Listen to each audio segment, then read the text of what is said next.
جی بسم اللہ الرحمن الرحیم۔ نیت اور قصد و ارادے کے بیان میں 10 مباحث میں نویں بحث جاری ہے، اور نویں بحث یہ ہے کہ نیت تو اصل ارادہ قلبی کا نام ہے، تلفظ باللسان زبان سے بول دینا یہ نیت کی حقیقت نہیں ہے، اس سے بالکل خارج ہے۔ اس لیے اگر دل میں ارادہ نہیں ہے اور زبان سے بول رہا ہے تو اس کا کوئی اعتبار نہیں ہے۔ پھر یہ بتایا تھا کہ مجبوری کی بنیاد پر اس کی اجازت ہو سکتی ہے، جیسا کہ ایک جزیہ بتایا۔ پھر اس کے بعد کیا کیا استثناء ہے اس کا تذکرہ جاری ہے۔ بتایا کہ یمین میں، اسی طرح سے طلاق و عطاق میں، وقت میں، ان سب امور میں تلفظ بھی ضروری ہے۔ پھر یہ کہ کچھ اور باتیں بتائیں اور ان سے استثناءات کا تذکرہ جاری ہے، جس میں یہ ہے کہ نیت کا بھی اعتبار ہوتا ہے۔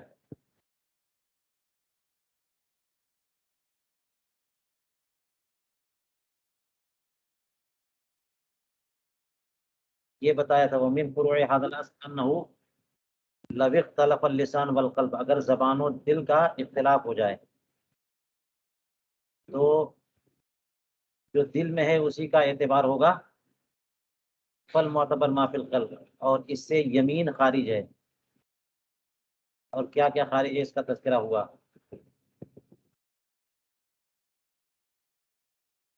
زبان سے جو بولے گا اس کا اعتبار ہے،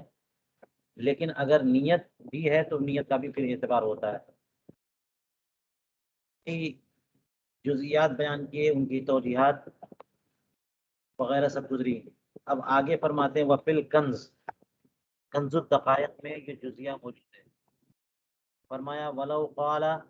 لموضوعته انت طالق ثلاثا بالسنة وقع عند كل ظهر طلقة، یہ اپنی موضوعہ یعنی زوجہ جس سے وصی ہو چکی ہے اس سے اگر یہ کہہ دیا انت طالق ثلاثا، تجھے 3 طلاق، لیکن ساتھ میں لسنت کا لفظ بھی بول دیا، تو لسنت جو لفظ بولا اس کے کئی محتمل معانی ہو سکتے ہیں۔ ایک معنی یہ کہ سنت کے مطابق، اور سنت سے جو طریقہ ثابت ہے وہ یہ ہے کہ ایک حیض سے پاک ہونے کے بعد طہر میں طلاق دی جائے، پھر ایک حیض دوسرا حیض گزر جائے تو دوسرے طہر میں طلاق دی جائے، پھر تیسرا گزر جائے تو تیسرے طہر میں طلاق دی جائے۔ یہ سنت کے مطابق ہے، یہ طریقہ بتایا گیا طلاق دینے کا، لس سنت کا یہ معنی۔ اور ایک اور معنی ہو سکتا ہے، یعنی یہ جو معنی ہے اس کا مطلب تو یہ ہوا کہ یہ علی سبیل تفریق، 3 طلاقیں ایک ساتھ نہیں، الگ الگ طہر میں۔ اور ایک معنی یہ ہو سکتا ہے لس سنت، یعنی اس وجہ سے کہ سنت سے یہ بات ثابت ہے کہ طلاق ہو جائے گی، سنت کے مطابق نہیں، سنت سے ثابت۔ اور یہ بات بلا شبہ سنت سے ثابت ہے کہ جو دفعتاً یک بارگی 3 طلاق دے دے گا تو طلاق پڑ جائے گی، یہ معنی اور سنتی کا۔ تو جب یہ بھی احتمالی معنی ہے تو نیت جب کرے گا تو اس کا اعتبار ہوگا۔ فرماتے ہیں کسی نے اپنی موضوعہ کو انت طالق ثلاثا کہا لسنتی، تو ہر طہر پر ایک طلاق واقع ہوگی۔ وَإِن نَوَى أَن تَقَعَ الثَّلَاثُ السَّاعَةَ أَوْ عِنْدَ كُلِّ شَهْرٍ وَاحِدَةٍ صحت، اور اگر نیت کرے کہ تینوں کے تینوں ابھی ہو جائیں، ایک ساتھ ہو جائیں، یا پھر نیت کرے کہ ہر مہینے میں ایک، تو یہ نیت درست ہے اور اسی طرح طلاق پڑے گی۔ بات ہو گئی کہ صریح لفظ کا اعتبار ہے، لیکن اگر وہ نیت کچھ کرتا ہے تو نیت جو ہے وہ صریح لفظ کے معانی کو متعین کرتی ہے، اس لیے نیت مکمل طور پر یہاں پہ لغو نہیں ہے۔ وفی شرح ہی کنز الدقائق کی شرح میں، اب شرح سے مراد خود ان کی شرح ہے البحر الرائق، یا پھر کہیں کہیں تبیین الحقائق کا حوالہ دیتے ہیں، کون سی مراد ہے یہ عبارت اگر تلاش کریں تو شاید اندازہ ہو جائے۔ کہتے ہیں کہ کنز الدقائق کی شرح میں لکھا ہے انت طالق للسنتی ونوا ثلاثا جملة او متفرقا على الاظہار صحا، کہ انت طالق للسنت کہا اور 3 طلاقیں ایک ساتھ دینے کی نیت کی،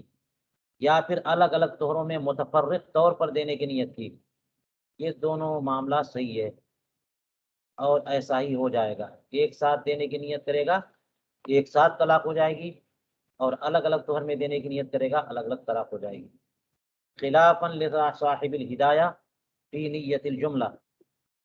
صاحب ہدایہ کا اس میں اختلاف ہے، اس میں جملہ کی نیت کرنے میں، یعنی تینوں طلاقیں ایک ساتھ پڑ جائیں یہ نیت معتبر نہیں ہے صاحب ہدایہ کے نزدیک۔ کیوں؟ اس لیے کہ انت طالق ثلاثا للسنت جب کہا تو لفظ سری جو ہے وہ ان کے نزدیک اس معنی کا احتمال نہیں رکھتا۔ للسنت وہ تو سنت ہے ہی نہیں، وہ تو صراحتاً بدعت ہے تینوں طلاق ایک ساتھ دینا، اس لیے اس کی نیت کا اعتبار نہیں ہوگا، صاحب ہدایہ کہتے ہیں۔ لیکن باقی لوگوں نے کہا کہ نیت کا اعتبار ہوگا، کیونکہ اس میں ایک معنی ایسا موجود ہے، اس کا احتمال ہے، اور جہاں پر احتمال ہوتا ہے نیت کام کرتی ہے۔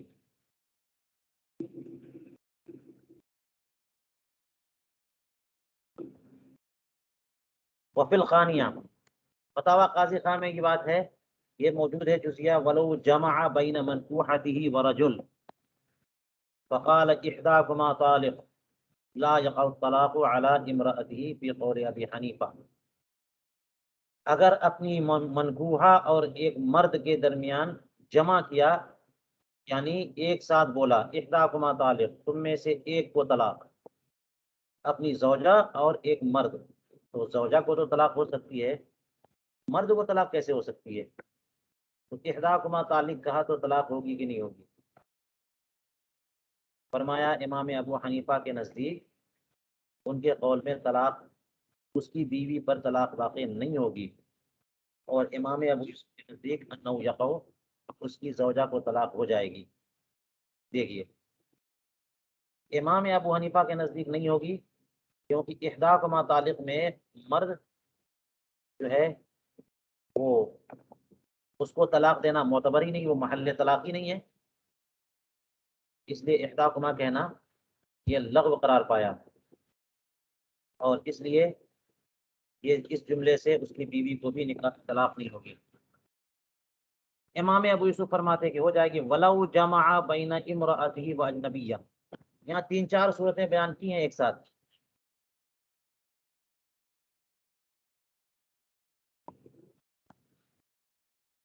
پہلی صورت بیان کر دی، دوسری صورت یہ ہے کہ اگر اپنی زوجہ اور اجنبیہ دونوں عورتیں ہیں، اور عورتیں تو محل طلاق ہیں، تو زوجہ اور اجنبیہ کو ایک ہی جملے میں جمع کر کے بولا طلقت احداکما،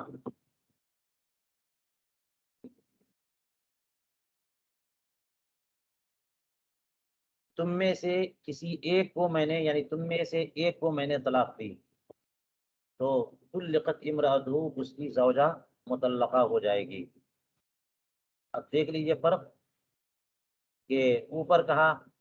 کہ امام ابو حنیفہ کے نزدیک اس کی زوجہ کو بھی طلاق نہیں پڑے گی، فرق یہ پڑ رہا ہے کہ وہاں مرد تھا اور یہاں ایک اجنبیہ ہے۔ اجنبیہ اگرچہ اجنبیہ ہے، اس کے نزدیک محل طلاق نہیں ہے، لیکن تقدیراً محل طلاق تو ہے، کہ اگر وہ نکاح کر لے تو پھر منقوع ہو جائے گی اور پھر محل طلاق بن جائے گی، اس طور پر اس کی زوجہ کو طلاق پڑ جائے گی۔ ولو قال احداکما طالق، لیکن اگر اجنبیہ اور زوجہ کو جمع کر کے یوں بولے احداکما طالق ولم ینوی شیئا، اور کچھ بھی نیت نہ کی، تو لا تطلق امرأتہ، تو اس کی بیوی مطلقہ نہیں ہوگی۔ کیا مطلب؟ یعنی کچھ بھی نیت نہ کرنے کا مقصد یہ ہے کہ اخبار یا انشاء، اور اس کا تذکرہ آتا ہے کہ اخبار کی بھی نیت نہیں کی اور انشاء کی بھی نیت نہیں کی، یا پھر یہ کہ کسی ایک کو متعین کرنے کی نیت نہیں کی، تو اس کی زوجہ کو طلاق نہیں پڑے گی۔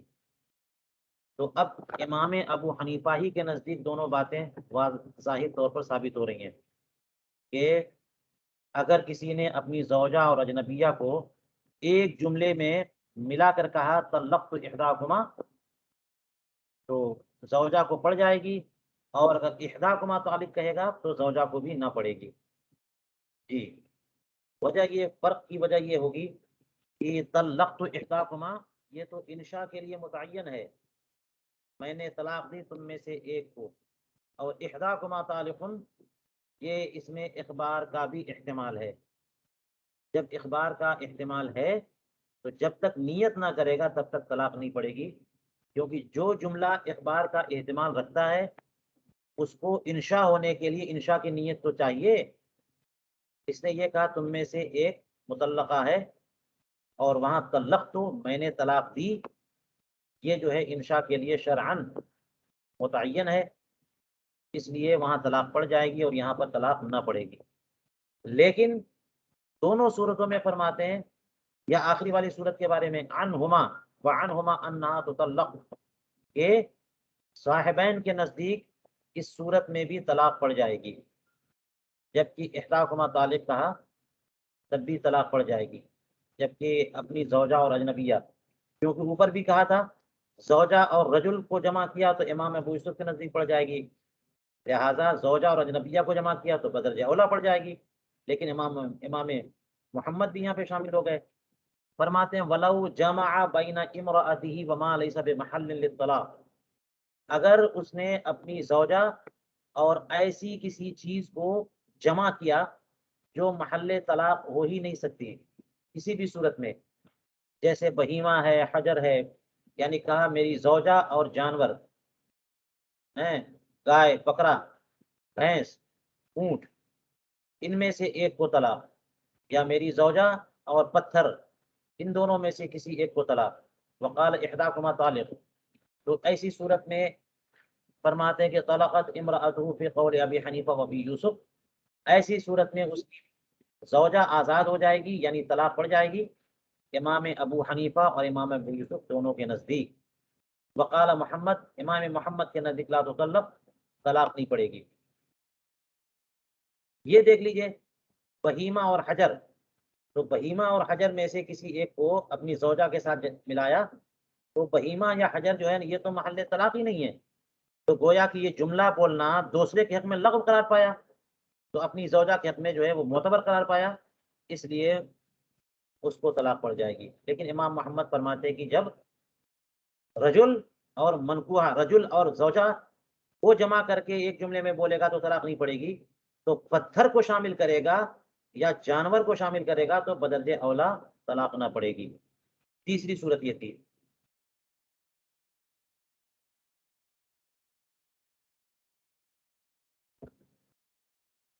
چوتھی صورت کیا ہے؟ فرماتے ہیں وَلَوْ جَمَعَ بَيْنَ إِمْرَأَتِهِ الْحَيَّ وَالْمَيْتَ،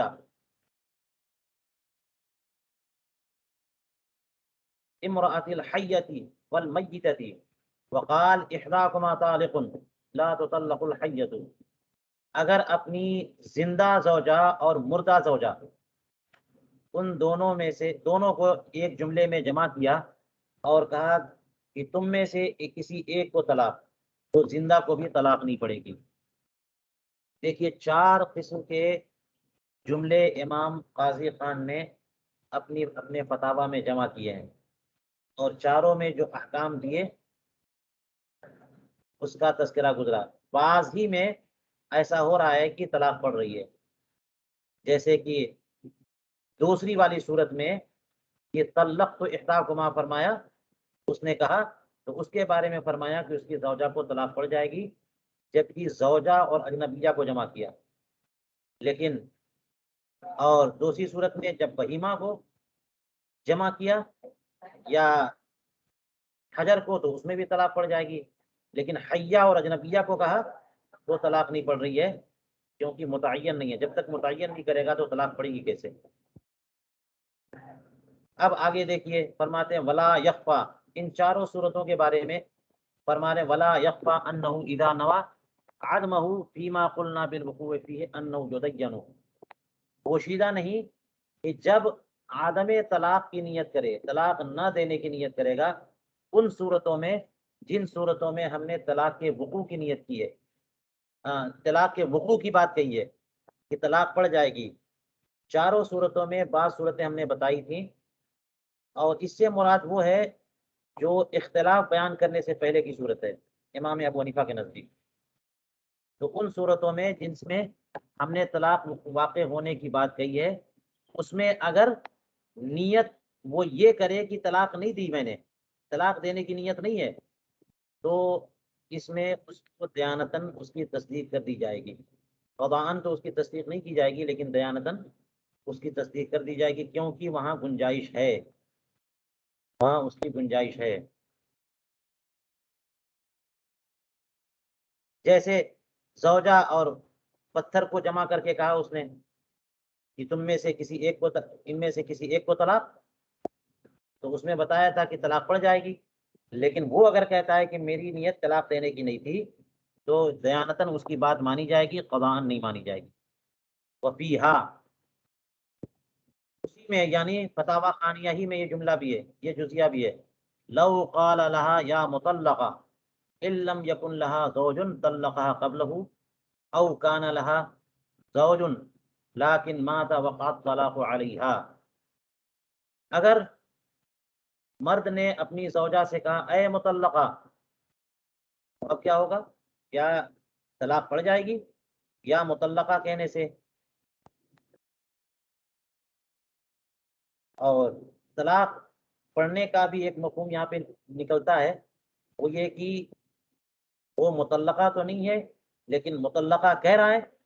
اس کا مطلب وہ انشاء طلاق کر رہا ہے، طلاق دے رہا ہے کہ میں نے تجھے طلاق دی، اس لیے تو اب مطلقہ ہو گئی، لہٰذا میں تجھے کہہ رہا ہوں اے مطلقہ، اس تعبیر سے۔ تو اگر اس نے یا مطلقہ کہہ دیا اپنی زوجہ کو، تو طلاق پڑے گی یا نہیں پڑے گی؟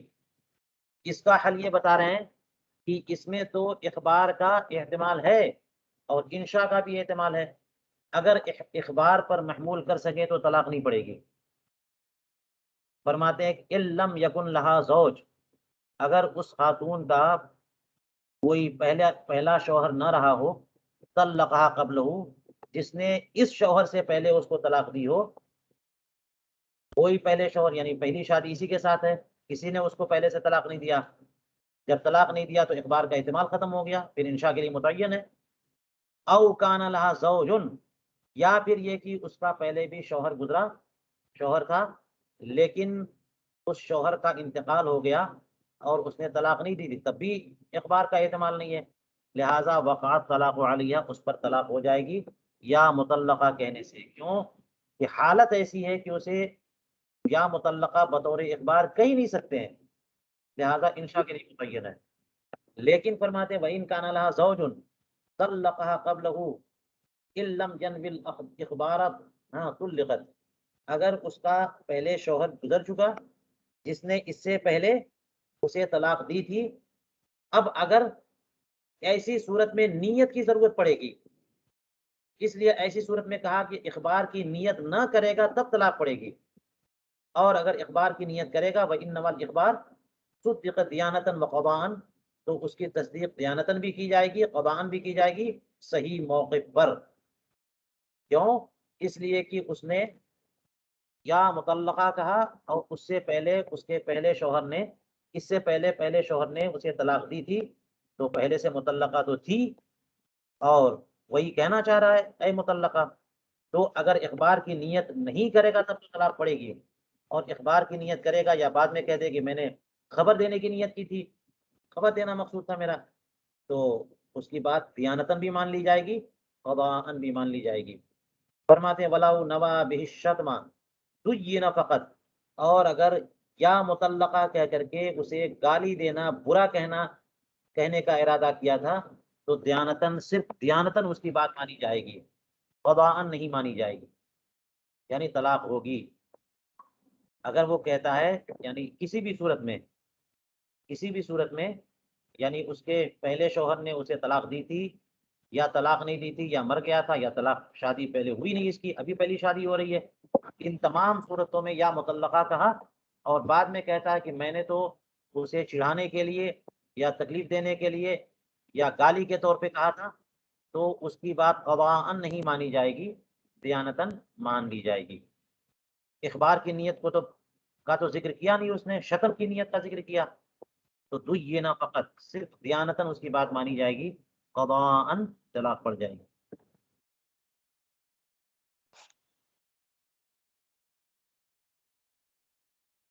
چلیے یہ اصل اول، اور اصل اول کیا ہے نویں بحث میں کہ زبان سے تلفظ کا اعتبار نہیں ہے، محض دل کے ارادے کا اعتبار ہے۔ تو وہیں سے یہ بات نکالی تھی، اگر دونوں کا اختلاف ہو گیا تو اصل ثانی کیا ہے، وہ انہ لا یشترط مع نیت القلب التلفظ فی جميع العبادات، اعتبار ہونا نہ ہونا اس کا تذکرہ آیا تھا اصل اول میں۔ اصل ثانی میں فرماتے ہیں کہ دل کی نیت کے ساتھ ساتھ تلفظ باللسان یہ شرط نہیں ہے تمام عبادتوں میں، معتبر ہے کہ نہیں ہے اس کا تذکرہ گزرا کہ بعض صورتوں میں معتبر ہے بعض صورتوں میں نہیں، لیکن تلفظ باللسان شرط ہے کہ نہیں ہے، اصل ثانی میں فرمایا کہ نہیں، تلفظ باللسان شرط نہیں ہے تمام عبادتوں میں، صرف دل کا ارادہ چاہیے، زبان سے تلفظ نہیں چاہیے، یعنی یہ شرط نہیں ہے نیت قلبی کے درست ہونے کے لیے۔ ولذا قال فی المجمع، اسی وجہ سے تو مجمع البحرین میں فرمایا ولا يعتبر باللسان، زبان سے جو بات کہی جائے گی نیت کے تعلق سے اس کا کوئی اعتبار نہیں، بلکہ دل سے جو بولا، دل سے جو ارادہ کیا جائے اسی کا اعتبار ہے۔ وهل يستحب التلفظ او يسن او يكره، سوال یہاں پر کہہ رہے ہیں کہ معتبر تو نہیں ہے یا شرط نہیں ہے، لیکن تلفظ جو ہے زبان سے تلفظ یہ مستحب ہے یا مسنون ہے یا مکروہ ہے کیا، شرط نہیں، یہ بات مان لی، لیکن دل کا ارادہ نہ ہو اور صرف زبان سے کہہ دے اس کا اعتبار بھی نہیں ہے، لیکن دل کا ارادہ ہو اور زبان سے وہ کہہ دے ساتھ میں، تو ساتھ ہی ساتھ زبان سے کہنا مستحب ہے یا مسنون ہے یا مکروہ ہے، تینوں صورتیں ہیں۔ عام طور پر ہمارے فقہاء کرام فرماتے ہیں کہ مستحب ہے تلفظ تاکہ ظاہر باطن کے مطابق ہو جائے۔ چلیے دیکھتے ہیں، کہتے ہیں اقوال، یہ اقوال ہے یا اقول ہے یا اسی سے متعلق جملہ ہے؟ دیکھتا ہوں۔ اقوال، اقوال ہے۔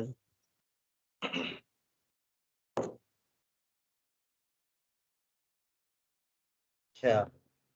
اس سے مراد یہ ہے کہ اس سلسلے میں کئی اقوال ہیں، کئی اقوال ہیں کہ کیا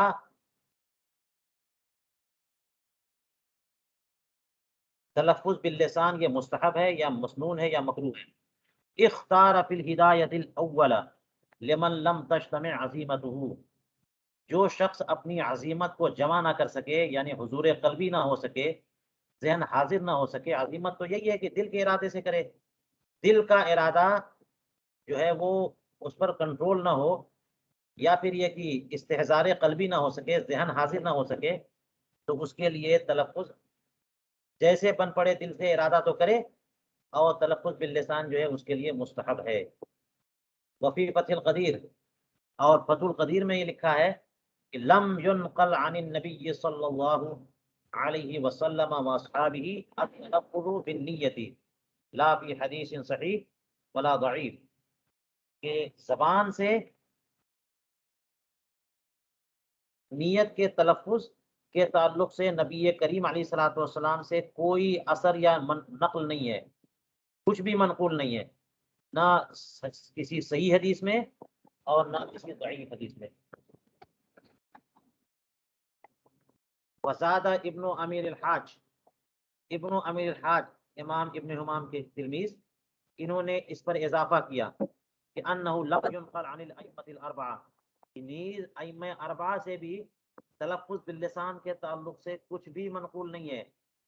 یہ زبان سے نیت کے الفاظ ادا کر دینا نماز میں، روزے میں، وغیرہ وغیرہ، اس کی کیا حیثیت ہے، ائمہ اربعہ سے بھی کچھ منقول نہیں۔ فرماتے ہیں فی المفید، یہ کوئی کتاب ہے، فرمایا کہ اس میں لکھا ہے کہ کریہ بعض مشائخنا النطق باللسان ورآہ الآخرون سنتا، کہ بعض مشائخ، ہمارے بعض مشائخ نے زبان سے نیت کے جملے بولنے کو مکروہ قرار دیا، اور بعض دیگر مشائخ نے اسے سنت قرار دیا۔ تو یہ تین اقوال آ گئے۔ پہلے یہ بتا دیا کہ صاحب ہدایہ نے اسے مستحب قرار دیا، لیکن حدیث پاک میں تلفظ باللسان کا کوئی تذکرہ نہیں ہے، کوئی حدیث منقول نہیں ہے، ائمہ اربعہ کا کوئی قول منقول نہیں ہے، لیکن بعض مشائخ نے مکروہ قرار دیا، بعض مشائخ نے سنت قرار دیا۔ تو تین اقوال ہو گئے۔ فرماتے وفی المحیط، محیط میں یہ لکھا ہے الذکر باللسان سنت فینبغی ان یقول اللہم انی ارید صلاۃ کذا فیسرھا لی وتقبلھا منی۔ فرماتے ہیں کہ زبان سے ذکر کر دینا سنت ہے، تو یوں چاہیے کہ یوں کہے اے اللہ میں فلاں نماز پڑھنے کا ارادہ کرتا ہوں، تو تو مجھے اس نماز کو میرے لیے آسان کر دے اور میری طرف سے وہ نماز قبول فرما لے۔ یہ نیت زبان سے۔ دیکھیے ایک اور جزیہ مل گیا۔ فرماتے ہیں وَنَقَلُوا فِي کتاب الحج، ہمارے فقہا نے کتاب الحج میں یعنی حج کے بیان میں یہ بات لکھی ہے کہ ان طلب التیسیر لم ينقل الا فی الحج بخلاف بقیت العبادات، کہ تیسیر کی دعا یہ حج کے علاوہ کسی اور عبادت میں منقول نہیں ہے، حج میں ہی منقول ہے بس، بخلاف باقی عبادات کے۔ یعنی یہ کہنا کہ اللہم یسرہ لی وتقبلہ منی، یہ صرف احرام کے وقت، حج کا احرام یا عمرے کا احرام، اس میں یہ کہتے ہیں، یا طواف، اللہم انی ارید الطواف فیسرہ لی وتقبلہ منی، یا اللہم انی ارید ان اعتمر یا ان احج فیسرہ لی وتقبلہ منی، یا تمتع یا قران کا ارادہ کرے۔ تو طلب تیسیر اور طلب تقبل، قبولیت کی دعا اور آسان کر دینے کی دعا، یہ منقول ہے، معصور ہے صرف حج میں۔ یہاں پر نماز کے تعلق سے بھی یہ اس نیت کا تذکرہ محیط میں آیا۔ فرماتے وقد حققناہ فی شرح الکنز، علامہ ابن نجیم فرماتے ہیں کہ یہ جو تیسیر، طلب تیسیر کا معاملہ ہے، اس کو ہم نے خوب تحقیق سے بیان کر دیا ہے شرح کنز میں، اور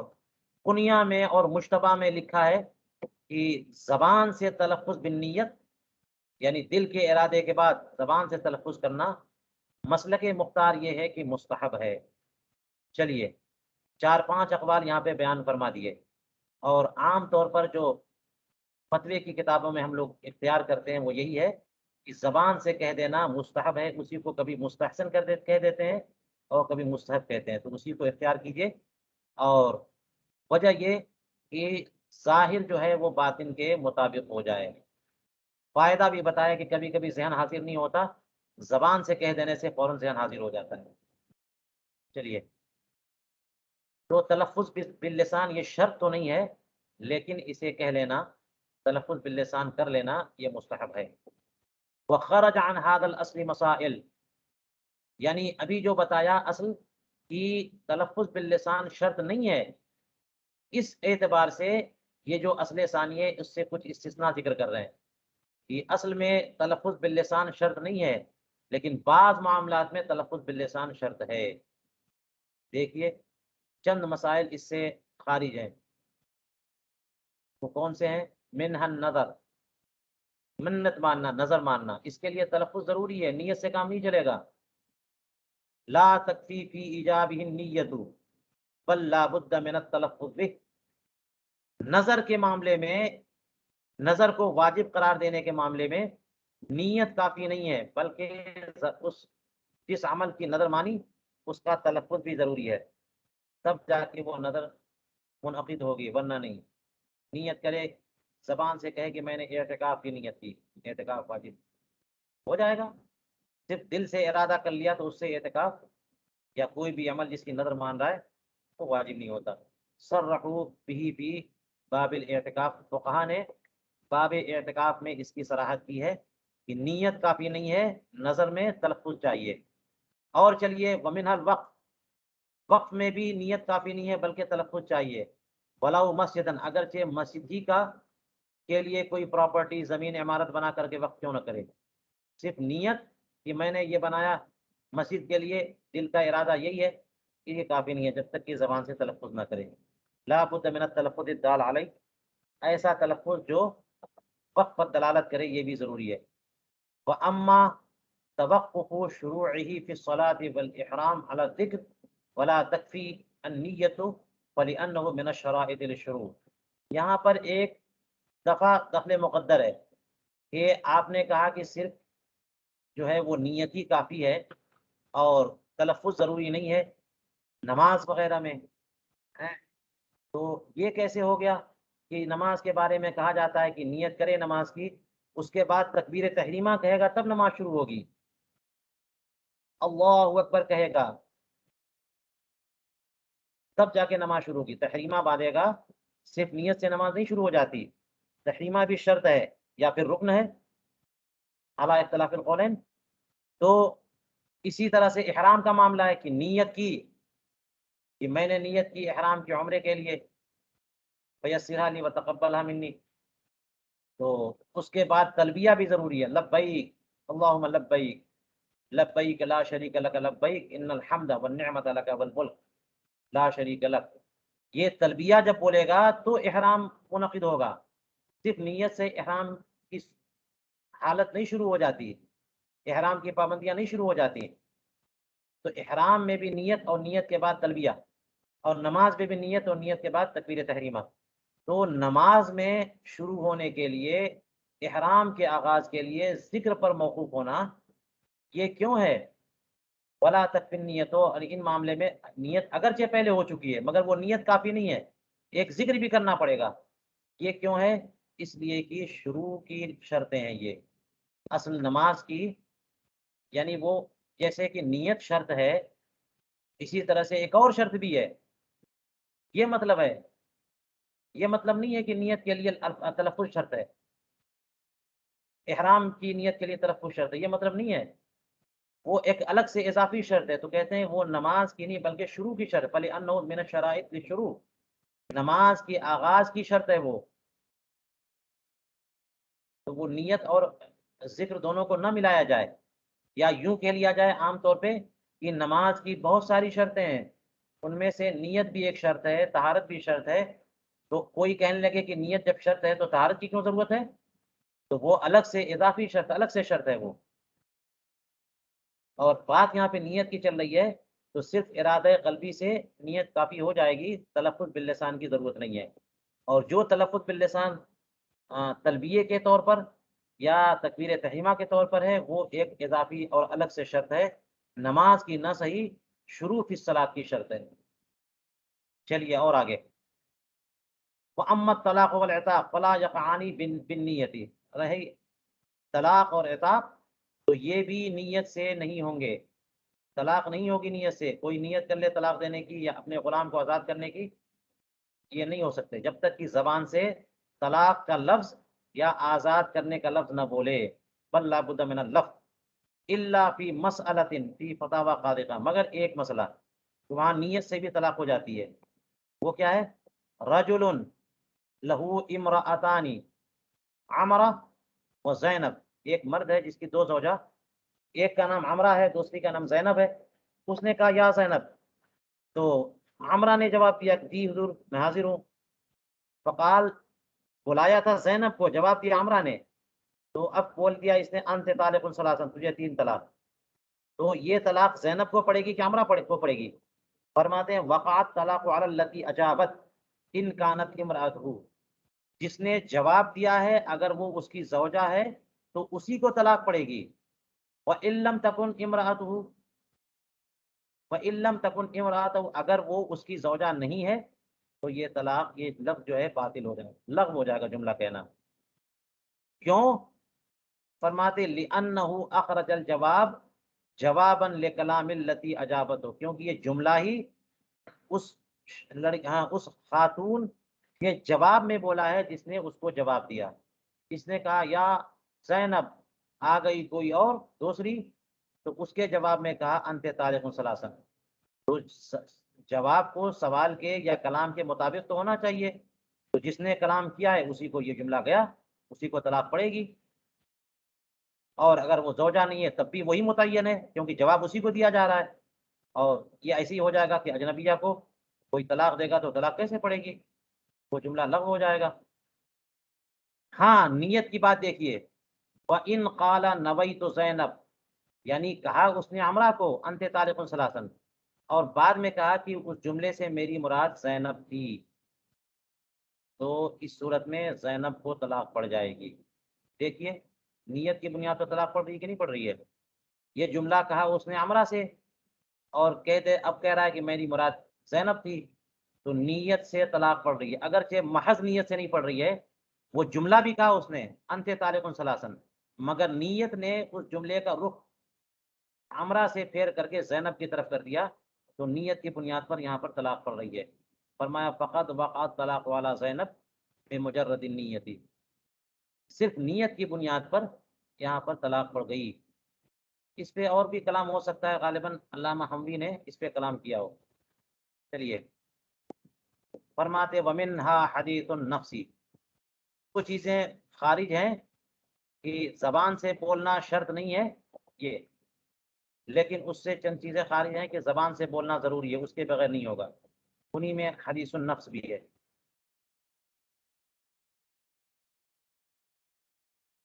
حدیث النفس،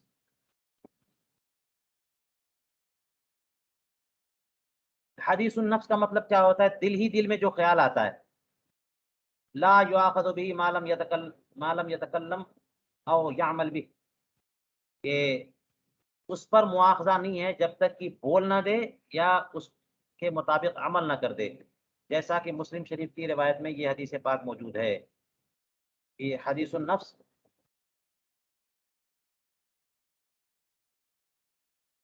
اس نسخے میں دیکھیے ہونا چاہیے۔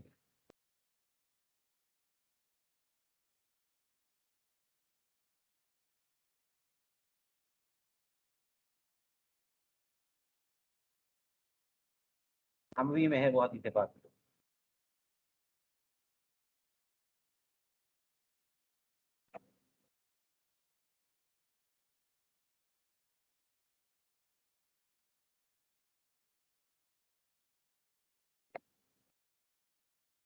کون سا صفحہ ہے یہ؟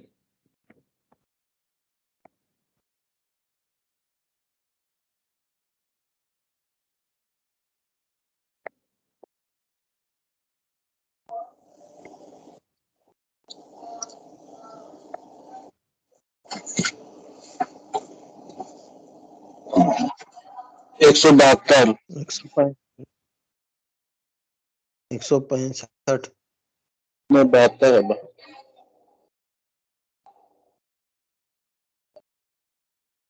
اسے دیکھا تھا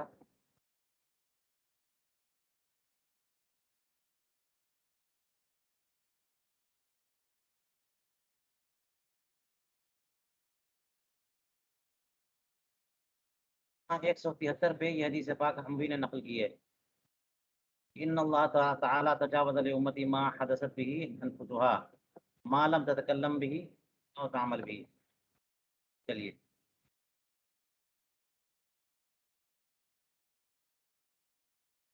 تو یہ بات ہو گئی کہ جب تک زبان سے بولے گا نہیں مواخذہ ہوگا نہیں، یعنی زبان سے تکلم شرط ہے مواخذے کے لیے۔ وحاصل ما قالوه، ہمارے فقہا نے جو فرمایا حدیث نفس کے متعلق وہ دیکھیے، فرماتے ہیں اس کا خلاصہ یہ ہے کہ ان الذي يقع في النفس من قصد المعصیت او الطاعت على 5 مراتب، معصیت یا طاعت کے ارادے سے دل میں جو بات آتی ہے اس کی 5 قسمیں ہیں، 5 لیول ہیں ان کے۔ ایک کو حاجز کہتے ہیں، دوسرے کو خاطر کہتے ہیں، اور پھر حدیث النفس ہے، پھر ہم ہے، پھر عزم ہے، 5 مراتب ہیں۔ فرماتے ہیں کہ الحاجز، پہلا مرحلہ جو ہے نا، وہ پہلا مرتبہ حاجز کا ہے، وہ ما یلقا فیہا، جو بھی بات دل میں ڈال دی جائے، جیسے ہی دل میں آئی اس کو حاجز کہتے ہیں۔ ثم جریانہ فیہا وہو الخاطر، یہ خاطر ہے دوسرا لیول کہ دل میں آئی اور اب چل پڑی، دل میں جاری ہو گئی، تو اس کو خاطر کہتے ہیں۔ ثم حدیث النفس، اس کے بعد تیسرا مرحلہ اس کا یا تیسرا لیول کیا ہوتا ہے؟ حدیث النفس، وہو ما یقع فیہا من التردد هل یفعل او لا، کہ دل ہی دل میں اس فعل کے مع تعلق سے جو چل پڑا ہے، جس کا خیال چل پڑا، اس میں تردد واقع ہے کہ کرے نہ کرے، کرے نہ کرے، اس کو حدیث النفس کہتے ہیں۔ ثم الہم، پھر اس کے بعد ارادے کا معاملہ آتا ہے کہ کرے نہ کرے تردد ہے، اس کے بعد ایک ارادہ کر لے گا کہ چلو کرنا چاہیے۔ وہو ترجیح قصد الفعل، وہ کام کرنے کے ارادے کو ترجیح دے دے، اس کو ہم کہتے ہیں، ہم یہمو۔ ثم العزم، اور پھر اس کے بعد کا مرحلہ عزم کا ہے، یہ فعل سے پہلے، اور عزم جو ہے پختہ ارادے کو، یعنی بالکل فیصلہ کر لیا کہ اب اسے کرنا ہی ہے۔ وہو قوت ذلک القصد والجزم بھی، اسی قصد و ارادے کو قوی کر دینا اور اس پر جزم کرنا کہ مجھے کرنا ہے یہ، اس کو عزم کہتے ہیں۔ 5 مراتب ہو گئے: حادث، خاطر، حدیث النفس، ہم، عزم۔ حادث وہ ہے جو دل میں خیال آ جائے اور رہا نکل گیا، لیکن اب دل میں آ گیا تو دل ہی میں جگہ بنا لے، وہ چل پڑے، وہ خاطر ہے۔ اب یہ ہے کہ اس کے بعد دل سوچنے لگے کرنا چاہیے نہیں کرنا چاہیے، یہ حدیث النفس ہے۔ اس کے بعد اور آگے بڑھا اور ارادہ کر لیا کہ اس کو کرنا چاہیے، یہ ہم ہے، اور اس کے بعد اس ارادے کو پختہ کر لیا کہ بالکل کرنا ہے، یہ عزم ہے۔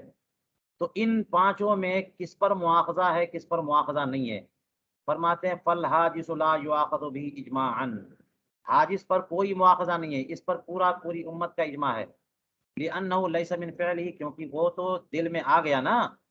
اس کا اپنا فعل تو نہیں ہے۔ وانما هو شیء ورد علیہ لا قدرت له ولا صنع، یہ تو ایک ایسی چیز ہے کہ اس پر وارد ہو گئی ہے، اسے اس کے تعلق سے کوئی قدرت نہیں ہے اور کوئی اس کا جو ہے اس کی صنعت بھی نہیں ہے، یعنی اس کے کیے سے ایسا نہیں ہوا ہے، اس کے عمل کو اس میں دخل نہیں ہے۔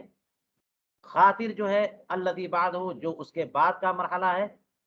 فرماتے ہیں کہ اس کے دفع پر قادر تو ہے، کان قادر علی دفعہ بصرف الحادث اول ورودہ، اب اس کا عمل شروع ہو رہا ہے حادث کے بعد خاطر پہ، کہ جب وہ خیال آیا تو اس حادث کو دور کر کے، جیسے ہی خیال آیا ویسے ہی اس خیال کو دفع کرتا، کوشش کرتا، دماغ کسی اور طرف لگاتا، اپنی اطاعت کی طرف لگاتا، قادر تو تھا، ولکنہ،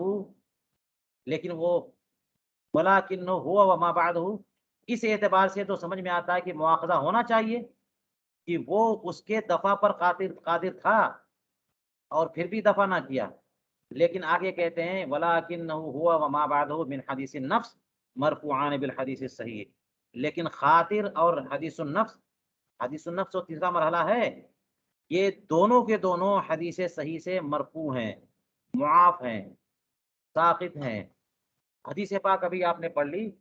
کہ رسول کریم علیہ الصلوۃ والسلام نے فرمایا کہ جو انفس، جو دلوں میں انفس باتیں کرتے ہیں، یا حدیث النفس، وہ سب کے سب مرفوع ہیں اور ساقط ہیں، کوئی مواخذہ نہیں۔ تو جب حدیث النفس ساقط ہے تو اس سے پہلے تو خاطر تو اس سے کمتر ہے نا، تو خاطر اور حادث تو بدرجہ اولا معاف ہے۔ وَإِذَا ارْتَفَعَ حدیث النفس ارتفع ما قبلہ بالاولا، اور اس حدیث پاک سے جب حدیث النفس مرفوع ہے، مرتفع ہے، معاف ہے، تو اس سے پہلے والے تو بدرجہ اولا معاف ہوں گے۔ وَهَذِهِ الثَّلَاثَةُ لَوْ كَانَتْ فِي الْحَسَنَاتِ لَمْ يُكْتَبْ لَهُ بِهَا أَجْرٌ لِعَدْمِ الْقَصْدِ، یہ 3 جو ہیں ان کا کچھ بھی اعتبار نہیں ہے، یعنی صرف گناہوں کی بات نہیں ہے کہ گناہوں میں اعتبار نہیں ہے، بلکہ اعمال حسنہ میں بھی ان کا کوئی اعتبار نہیں ہے۔ لم یکتب لہ بہا اجر، کوئی اجر و ثواب اس کے لیے ان کی بنیاد پر نہیں لکھے جائیں گے، کیونکہ اس کا تو ارادہ ہی نہیں ہے، ابھی تو ارادہ ہی نہیں بنا ہے، وہ حدیث نفس تو ارادہ نہیں ہے۔ اب رہا تو اور مرحلہ ہم اور عزم والا، فرماتے ہیں فقط بین فی الحدیث الصحیح ان الہم بالحسنۃ یکتب حسنہ والہم بالسیئۃ لا یکتب سیئہ، فرماتے ہیں کہ حدیث صحیح میں یہ بات بیان کی جا چکی ہے کہ نیکی کا ارادہ اس سے ایک نیکی لکھی جاتی ہے اور برائی کے ارادے سے کوئی برائی نہیں لکھی جاتی، حدیث پاک نے فرمایا، اور برائی کا ارادہ کرنے سے کوئی برائی نہیں لکھی جاتی بلکہ انتظار کیا جاتا ہے کہ اب دیکھیں کرتا کیا ہے، ارادہ تو کیا ہے، کرتا کیا ہے۔ فَإِن تَرَكَهَا لِلَّهِ تَعَالَى، اگر وہ اللہ کی رضا کے لیے اس سیئہ جس کا ارادہ کیا تھا اگر ترک کر دے تو ایک نیکی لکھ دی جاتی ہے کہ چلو اللہ کے لیے اس نے ایک برائی کو ترک کیا۔ وَإِن فَعَلَهَا، اور اگر کر گزرے، کتبت سیئۃ واحدہ، ایک ہی سیئہ، ایک ہی گناہ لکھا جاتا ہے۔ والاصح فی معناه ان یکتب علیہ الفعل وحدہ، اور یہ جو فرمایا گیا حدیث پاک میں کہ اگر وہ برائی کا ارادہ کرتا ہے تو برائی نہیں لکھی جاتی بلکہ انتظار کیا جاتا ہے، جب وہ عمل کر دیتا ہے تو ایک سیئہ، تو یہ ایک سیئے سے مراد وہ جو عمل کر دیتا ہے اس عمل کا سیئہ، یا پھر یہ کہ جو اس نے ہم کیا تھا یعنی ارادہ کیا تھا وہ ارادہ ہی بطور سیئہ لکھا گیا۔ فرماتے ہیں زیادہ صحیح اس سلسلے میں اس کے معنی میں یہ ہے کہ وہ جو فعل اس کے بعد کیا نا وہ تنہا فعل لکھا جاتا ہے، یعنی سیئہ کا ہم جو ہے وہ لکھا نہیں جاتا۔ وہ معنی قولہ واحدہ، اور یہی مفہوم ہے اس کے اس حدیث پاک میں یا اس جملے میں واحدہ کہنے کا، ایک ہی عمل، ایک ہی سیئہ لکھا جاتا ہے۔ وَإِنَّ الْهَمَّ مَرْفُوعٌ، اور ہم جو ہے وہ مرفوع ہے، برائی کا ارادہ کیا برائی نہیں لکھی جائے گی، برائی کر دی اس نے اب لکھی جائے گی۔ اب رہا آخری مرحلہ جو سب سے مضبوط ہے اور فعل سے پہلے ہے، وہ ہے عزم۔ فرماتے فالمحققون علی انہ یؤاخذ بہ، محققین فقہا فرماتے ہیں کہ بندہ جب عزم کر لیتا ہے تو اس پر مواخذہ ہوتا ہے۔ جی، تو عزم کر لے گا، تو عزم بھی اصل میں ایک عمل مانا جاتا ہے، عزم جو ہے عمل قلب ہے۔ اس سے پہلے کی جو صورتیں تھی وہ کمزور افعال قلب تھے، اور عزم جو ہے ایک مضبوط فعل قلبی ہے، اس لیے اس پر مواخذہ ہوگا۔ جیسے کسی نے چوری کا مضبوط ارادہ کر لیا تو اس ارادے پر بھی وہ مواخذ ہوگا، پکڑا جائے گا۔ وَمِنْهُمْ مَنْ جَعَلَهُ مِنَ الْحَمْلِ الْمَرْفُوعِ، محققین تو کہتے ہیں کہ عزم پر مواخذہ ہوگا، لیکن بعض فقہا یہ فرماتے ہیں کہ عزم بھی ہم میں مرفوع کی قبیل سے ہے۔ فرماتے وفی البزازیہ من کتاب الکراہیہ، کتاب الکراہیت میں فتاوی بزازیہ میں لکھا ہے ہما بمعصیت لا یأثم ان لم یصمم عزمہ علیہا، کہ کسی جرم کا، معصیت کا اس نے ارادہ کیا تو وہ گناہگار نہیں ہوگا اگر اپنے عزم کو اس معصیت پر پختہ نہ کر لیا، بالکل پکا ارادہ کر لیا تب بات الگ ہے، تب وہ گناہگار ہوگا۔ وَإِنْ عَزِمَ أَثِمَ اسم العزم، اور اگر پختہ ارادہ کر لے، عزم کر بیٹھے تو گناہگار تو ہوگا، لیکن گناہ کس کا؟ اس عمل کا نہیں بلکہ عزم کا گناہ۔ لا اسم العمل بالجوارح، جوارح سے عمل کا گناہ نہیں۔ الا ان یکون امرا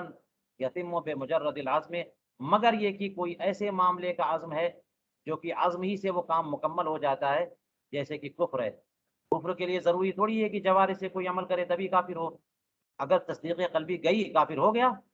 تو اس نے کفر کا ارادہ، پختہ ارادہ کر لیا، محض اسی عزم سے وہ کافر ہو جائے گا۔ تو اس فتاوی بزازیہ کی عبارت نے